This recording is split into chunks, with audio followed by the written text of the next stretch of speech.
And ఈ నోటికి కొంచెం కారంగా క్రిస్పీగా ఎప్పుడైనా తినాలనిపించినప్పుడు కేవలం ఒక కప్పు వరిపిండితోటి ఈ పప్పు చెక్కీలు అనేవి ట్రై చేయండి. చాలా అంటే చాలా టేస్టీగా ఉంటాయండి. ముందుగా వరిపిండిలోకి తగినంత సాల్ట్, కారం, అలాగే కొంచెం జీలకర్ర, 4-5 వెల్లుల్లి రబ్బల్లి దంచేసి వేసుకోండి. తర్వాత నానబెట్టుకున్న పచ్చిశనగ పప్పును కూడా వేసేసుకొని మొత్తం అన్నీ కలిసేలాగైతే ఒకసారి బాగా కలిపేసుకోండి.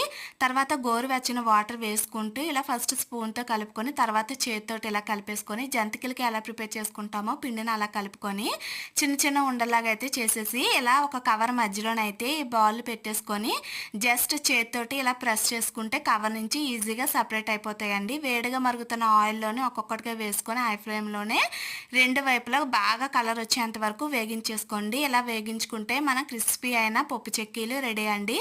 ఫుల్ వీడియో ఛానల్ అయితే ఉంటుందండి. ఒకసారి నచ్చితే వెళ్ళి చూడండి.